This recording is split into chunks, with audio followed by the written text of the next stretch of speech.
என்னோட கஸ்டமர் ஒரு ஃபார்மரோட தோட்டத்தில் தாங்க நிற்கிறேன். இந்த கஸ்டமர்கிட்ட நான் தென்னம்பிள்ளை கொடுக்கும்போதே இது குட்டநட்ட கன்றுகள் கொடுத்தேன். ஆனால் கொடுக்கும்போது ஒரே ஒரு முக்கியமான விஷயத்தை நான் சொல்லி தான் கொடுத்தேன். என்ன அப்படின்னா வந்து டிஸ்டன்ஸு. ஒரு செடிக்கும் இன்னொரு செடிக்கும், ஒரு தென்னம்பிள்ளைக்கும் இன்னொரு தென்னம்பிள்ளைக்கும் டிஸ்டன்ஸ் அப்படிங்கிறது குறைஞ்சது 18 அடியாவது இருந்தால் தான் வந்து உள்ளுக்குள்ளே டிராக்டர் போய் உழுகலாம், ஊடு பயிர் ஏதாவது பண்ணிக்கலாம் அப்படிங்கிற மாதிரி சொல்லியிருந்தேன்.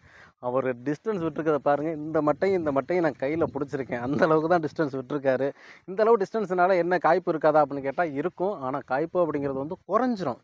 நமக்கு மெயினே வந்து ஈல்டு தான். ஈல்டுக்காக தான் நம்ம மெயினாக வைக்கிறோம். இன்னொன்று வந்து அடிக்கடி உள்ளுக்குள்ளே இப்போ சனப்பு போட்டிருக்காரு. இதை நம்ம உளுந்து விடணும் அப்படின்னா வந்து உங்களுக்கு டிராக்டர் உள்ள வசதியாக போயிட்டு வரணும். தென்னம்பிள்ளையோட வேர்கள் வந்து அறுபடக்கூடாது. அதே நேரத்தில் வந்து உள்ளுக்குள்ளேயும் நமக்கு கொஞ்சம் ஃப்ரீயாக டிராக்டர் போயிட்டு உழுதுட்டு வர்ற மாதிரியான ஒரு ஸ்பேசஸ் இருக்கணும்.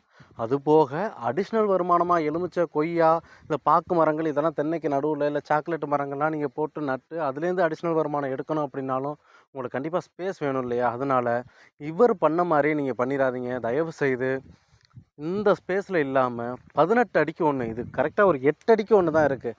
அந்த வேர்லேருந்து இது வரைக்கும் 8 அடிக்கு ஒன்று தான் இருக்குது. 18 அடிக்கு ஒரு தென்னங்கன்று நடுங்க. அதிகபட்சம் 25, 30, அதாவது அணில் தாவா 1000 மரம் அரசனுக்கு சமம் அப்படின்னு ஒரு பழமொழி இருக்குது. 30 அடியில் 40 அடியில் கூட ஒரு தென்னம்பிள்ளை வைக்கலாம். ஆனால் 18லேருந்து 30 அப்படிங்கிறது வந்து நீங்கள் கடைபிடிங்க.